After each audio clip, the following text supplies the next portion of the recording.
Hello everyone, मैं हूं जयेश राजगौर और स्वागत है आप सभी का इस नए इंटरेस्टिंग यूट्यूब वीडियो में। दोस्तों, हम पढ़ रहे हैं 12th स्टैंडर्ड का economics new syllabus chapter number 7 national income. जी हाँ दोस्तों, देखते ही देखते हम चैप्टर नंबर 7 तक पहुंच चुके हैं। अगर आप इस चैनल पर नए हैं तो इसे ज़रूर सब्सक्राइब कीजिए, बेल आइकन दबाइए। यहाँ पर आपको इकोनॉमिक्स, ओसीएम और इंफॉर्मेशन टेक्नोलॉजी के वीडियोज़ लगातार मिलते रहेंगे। जी हाँ दोस्तों, प्लेलिस्ट में जाइए, चैप्टर वाइज रिविजन कीजिए, अपने नोट्स बनाना शुरू कर दीजिए। हम पढ़ रहे हैं नेशनल इनकम। पिछले कुछ वीडियोस में हमने फीचर्स ऑफ नेशनल इनकम देखा है, सर्कुलर फ्लो ऑफ इनकम के बारे में जाना, साथ ही साथ हमने methods of measurement of national income भी देखा। आज के इस वीडियो में हम पढ़ने वाले हैं क्या प्रैक्टिकल थियोरेटिकल डिफिकल्टीज आती हैं कभी भी नेशनल इनकम को मेजर करने में। तो अलग अलग मेथड्स तो हमारे पास हैं, जैसे आउटपुट मेथड, इनकम मेथड या एक्सपेंडिचर मेथड, लेकिन इन मेथड से नेशनल इनकम को मेजर करते वक्त क्या डिफ़िकल्टीज आती हैं उसके बारे में आज हम जानने वाले हैं। दोस्तों,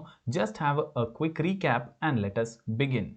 सबसे पहले अगर बात करें इस कॉन्सेप्ट की, तो नेशनल इनकम ये एक मैक्रो इकोनॉमिक कॉन्सेप्ट है। जी हाँ दोस्तों, हम इंडिविजुअल इनकम की बात नहीं कर रहे, हम इंडिविजुअल हाउस होल्ड्स की बात नहीं कर रहे, हम किसी इंडिविजुअल एक्टिविटी की बात नहीं कर रहे। नेशनल इनकम जो है ये बहुत सारी कंपोजिट एक्टिविटीज़ हैं, बहुत सारी कमर्शियल एक्टिविटीज़ हैं जो एक पर्टिकुलर देश में होती हैं। इन सभी का एक कंपोजिट मेजर है, इन सब का एग्रीगेटिव टर्म है और इसीलिए इसे नेशनल इनकम कहा जाता है, मैक्रो इकोनॉमिक कॉन्सेप्ट कहा जाता है। National income is one of the important subject matter of macro economics. जी हाँ दोस्तों, बहुत सारी एक्टिविटीज़ हैं और इन सभी एक्टिविटीज़ का कंपोजिट मेजर है हमारा नेशनल इनकम। जैसे कि प्रोडक्शन हो गया, डिस्ट्रीब्यूशन है, एक्सचेंज है, कंजम्पशन है। इसके अलावा इन सब का मेजर तो है ही, साथ it is an indicator of welfare of the economy. मतलब हम सोसाइटी के लिए, समाज के लिए क्या वेलफेयर के काम कर रहे हैं वो भी हम नेशनल इनकम से पता लगा सकते हैं। तो दोस्तों, ये था हमारा मीनिंग नेशनल इनकम का। अगर हम कोर मीनिंग की बात करें तो in real terms national income is flow of goods and services. जी हाँ दोस्तों, एक साल में कितना गुड्स एंड सर्विसेज का प्रोडक्शन होता है उसके बारे में नेशनल इनकम का कैलकुलेशन है, उसका ही एस्टीमेट नेशनल इनकम है। Thus in real terms national income is the flow of goods and services produced in an economy during a year. जी हाँ दोस्तों, एक साल में, एक फाइनेंशियल ईयर में हमने कितने गुड्स एंड सर्विसेज प्रोड्यूस किए, फाइनल प्रोडक्ट्स कितने प्रोड्यूस किए, वही होता है हमारा नेशनल इनकम। जी हाँ दोस्तों, हमारे पास तीन डेफिनेशंस हैं।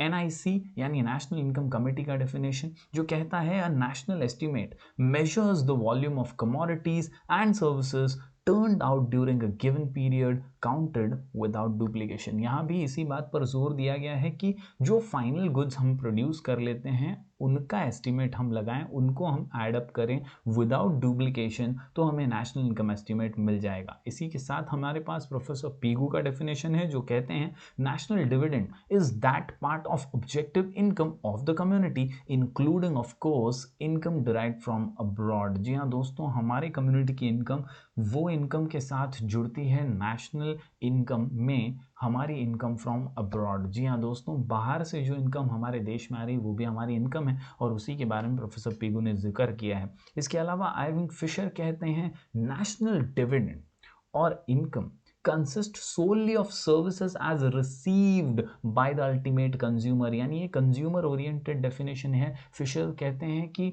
जो कंज्यूमर सर्विसेज रिसीव करता है उसके लिए वो एक्सपेंडिचर करता है और उसी से हम नेशनल इनकम एस्टिमेट करते हैं। तो इस प्रकार हमारे टेक्स्ट बुक में ये तीन डेफिनेशंस दिए हैं। आप मीनिंग और डेफिनेशन के साथ नेशनल इनकम के हर आंसर का एक अच्छा इंट्रोडक्शन बना सकते हैं। चलिए बढ़ते हैं आगे और आज हम पढ़ने वाले हैं दोस्तों difficulties in the measurement of national income. हमने पिछले वीडियो में देखा दोस्तों कि मेथड्स ऑफ मेजरमेंट क्या क्या हैं। आउटपुट मेथड है, इनकम मेथड है, एक्सपेंडिचर मेथड है। इन तीन मेथड्स के ज़रिए हम मेजर करते हैं हमारा नेशनल इनकम कितना है। हम कमर्शियल एक्टिविटीज़ को, एक्सपेंडिचर को, इनकम को जोड़ते हैं और उसी से नेशनल इनकम का अंदाज़ा लगाते हैं। लेकिन ये करते समय कुछ मुश्किलात हमारे सामने आती हैं, कुछ मुश्किलें हमारे सामने आती हैं, जैसे theoretical difficulties and practical difficulties. यानी कुछ कॉन्सेप्चुअल, कुछ कॉन्सेप्ट से जुड़ी हुई डिफ़िकल्टीज़ हैं, मुश्किलें हैं जो हमारे सामने आती हैं, और साथ ही साथ कुछ प्रैक्टिकल डिफ़िकल्टीज़ हैं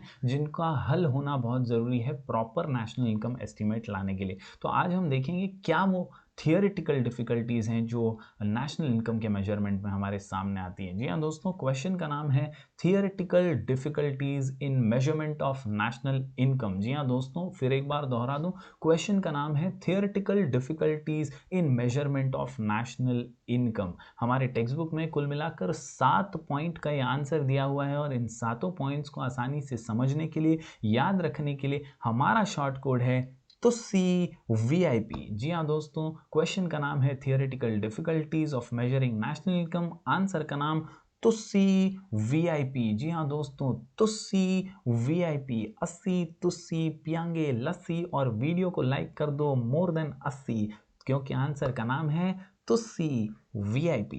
जहां T से ट्रांसफर पेमेंट्स, U से अनपेड सर्विसेज, C से चेंजिंग प्राइस लेवल्स, V से valuation of government services, I से इलीगल इनकम, I से income of foreign firms, and P for production for self-consumption. Once again, my dear students, theoretical difficulties in measuring national income, answer का नाम तुस्सी VIP। Let us begin and understand these points one by one. सबसे पहले transfer of payments. जी हाँ दोस्तों, ये एक confusing point है। कहीं ना कहीं ये पॉइंट की वजह से एक थियोरिटिकल डिफिकल्टी, एक चुनौती सामने आ जाती है नेशनल इनकम मेजरमेंट में।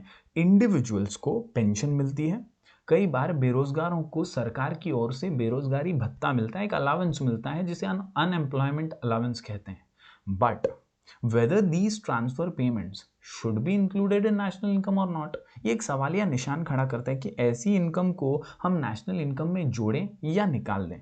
Is a major problem on one hand, क्योंकि एक हाथ पर एक जगह, on one hand these types are a part of individual income, जो बेरोजगार है उसे सरकार से पैसा मिल रहा है तो उसके लिए वो इनकम है, लेकिन दूसरे हाथ पर on other hand they are part of government expenditure, यानी उस व्यक्ति के लिए तो ये इनकम हो गया, उसको तो इनकम मिल रहा है, अलाउंस मिल रहा है, लेकिन सरकार के एंगल से अगर देखें तो उसके लिए ये खर्चा है, गवर्नमेंट का एक्सपेंडिचर है। तो इसे जोड़ें तो जोड़ें कैसे नेशनल इनकम में, ये एक सवाल है। और hence these transfer payments are not included in national income. तो ये थियोरेटिकल डिफिकल्टी हमारे सामने आती है टी से ट्रांसफर ऑफ पेमेंट्स। बढ़ते हैं आगे दोस्तों, यू से अनपेड सर्विसेज। हम पेड सर्विसेज को तो नेशनल इनकम में जोड़ते हैं, लेकिन अनपेड सर्विसेज का क्या? तो कहीं ना कहीं बहुत सारी अनपेड सर्विसेज हैं जिनका नेशनल इनकम में कोई भी योगदान नहीं होता है, जो कि हम प्यार से, दिल से, या हम कह लें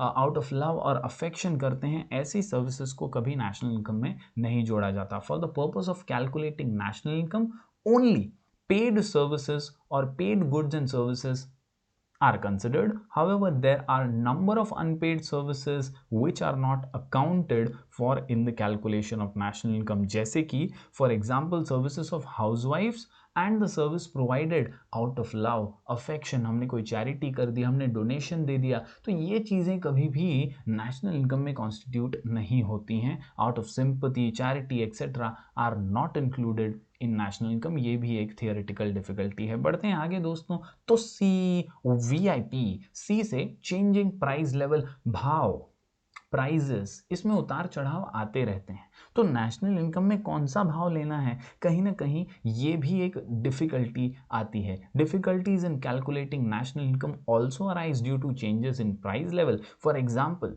the price level rises the national income में शो इंक्रीज। जब भाव बढ़ा है तो हो सकता है नेशनल इनकम बहुत ज़्यादा दिखाए उस साल, और कई बार जब भाव जो है वो गिरा है तो नेशनल इनकम कम दिखाएगा, क्योंकि नेशनल इनकम तो वैल्यू ऑफ गुड्स पे कैलकुलेट की जाती है। लेकिन हो सकता है जब दाम कम हुए हैं तब प्रोडक्शन ज़्यादा हुआ है, तो प्रोडक्शन को मायने नहीं रखा जाएगा। तो कहीं ना कहीं ये कन्फ्यूजन, ये डिफिकल्टी भी बहुत बड़ी है। For example, when the price level rises the national income में show an increase even though the production may have decreased. Also, when the price level falls, the national income may show a decrease even though there may be an increase in production. तो इस प्रकार C से changing price levels is also one of the theoretical difficulties. बढ़ते हैं आगे दोस्तों, अगला point है V से वैल्यूएशन ऑफ गवर्नमेंट सर्विसेज। जी हाँ दोस्तों, सरकारी सर्विसेज, फिर वो पब्लिक एडमिनिस्ट्रेशन के लिए जो सर्विसेज सरकार प्रोवाइड करती है उन्हीं के बारे में है। Government provides a number of public services, जैसे लॉ एंड ऑर्डर हो गया, डिफेंस हो गया, एजुकेशन, सरकारी अस्पताल, सरकारी स्कूल कॉलेजेस। तो ये चीज़ों पर जो सरकार खर्चा कर रही है, सरकार की सर्विसेज हैं और इनका मापदंड मार्केट वैल्यू पर जो होता है, तो इसका एग्जैक्ट मार्केट वैल्यू क्या है ये कभी समझ नहीं आता। क्या एग्जैक्ट कॉस्टिंग है ये नहीं पता चल पाती। The calculation of these services at market price is difficult as the real value of these services is not known, therefore it is difficult to calculate national income. कहीं ना कहीं एक मुश्किल आ जाती है क्योंकि एग्जैक्ट मार्केट वैल्यू कभी पता नहीं चलती गवर्नमेंट सर्विसेज की। बढ़ते हैं आगे दोस्तों, अगला आसान सा पॉइंट है इलीगल इनकम। हम काला धन लेकर आएंगे, हम काला धन लेकर आएंगे, लेकिन कहाँ से लाओगे उसके बारे में आपको पूरी जानकारियाँ ही उपलब्ध नहीं है और इलीगल इनकम इसीलिए नेशनल इनकम में जोड़ी नहीं जा सकती। ऐसी करोड़ों की संपत्ति है जो ब्लैक मनी के नाम पर कहीं ना कहीं छुपाई गई है, तो इस मनी का, इस इनकम का कोई अकाउंटिंग ही नहीं है और इसीलिए illegal income also creates difficulty in measuring national income. Illegal incomes like income from gambling, black marketing, theft, smuggling, etc. are not included in national income. बढ़ते हैं हमारे अगले पॉइंट की ओर, इनकम ऑफ फॉरेन फर्म्स। या दोस्तों international monetary firm, ये जो है ये फर्म्स जो है फॉरेन फर्म्स के बारे में एक बहुत इंपॉर्टेंट बात कहता है। According to IMF, income of a foreign firm should be included in the national income of the country where the firm does production। मतलब कंपनी भले भारतीय है लेकिन अगर वो प्रोडक्शन दूसरे देश में कर रही है तो उसका हमारे नेशनल इनकम में हम कोई एडिशन नहीं कर पाएंगे। तो कहीं ना कहीं ये भी एक थियोरेटिकल प्रॉब्लम है। अकॉर्डिंग टू IMF क्या कहता है? IMF कहता है कि भाई इनकम जो फॉरेन फर्म का है should be included in the national income of the country where the firm actually undertakes the production work. जहाँ पर वो प्रोडक्शन वर्क करती है वहाँ पर ही उसकी नेशनल इनकम में गिनती की जाएगी। तो ये भी एक प्रैक्टिकल और थियोरेटिकल डिफिकल्टी सामने आती है। बढ़ते हैं आखिरी पॉइंट की ओर, हमारा 7th पॉइंट कहता है प्रोडक्शन फॉर सेल्फ कंजम्पशन। किसान कई बार जो प्रोड्यूस करते हैं उसमें से सेल्फ कंजम्पशन के लिए भी बहुत चीज़ें यूज़ कर लेते हैं, बहुत सारा प्रोड्यूस यूज़ कर लेते हैं। The products kept for self consumption by the farmers and other allied producers do not enter the market, क्योंकि वो मार्केट तक पहुंचे ही नहीं, उनकी मार्केट वैल्यू ही नहीं सामने आई क्योंकि उन्होंने खुद ही कंज्यूम कर लिया। Hence it is not accounted for in the national income, उसे भी नेशनल इनकम में नहीं जोड़ा जा सकता। तो इस प्रकार दोस्तों आज हमने थियोरेटिकल डिफिकल्टीज देखी हैं। थियोरेटिकल डिफिकल्टीज कुल मिलाकर ये 7 पॉइंट का ये आंसर, और इसे याद रखना समझना काफ़ी आसान है। हमारे शॉर्ट कोड के साथ, हमारा शॉर्ट कोड है तुस्सी VIP। जी हाँ दोस्तों, आसान का सा शॉर्टकट है आपके सामने, 80 तुस्सी पियांगे लस्सी, क्योंकि आंसर का शॉर्ट कोड है तुस्सी VIP। वीडियो को लाइक कर दो, मोर देन 80। जी हाँ दोस्तों, मिलेंगे अगले वीडियो में फिर एक बार कुछ और मज़ेदार आंसर्स के साथ। तब तक के लिए बने रहिए हमारे चैनल पर। Do like, share and subscribe.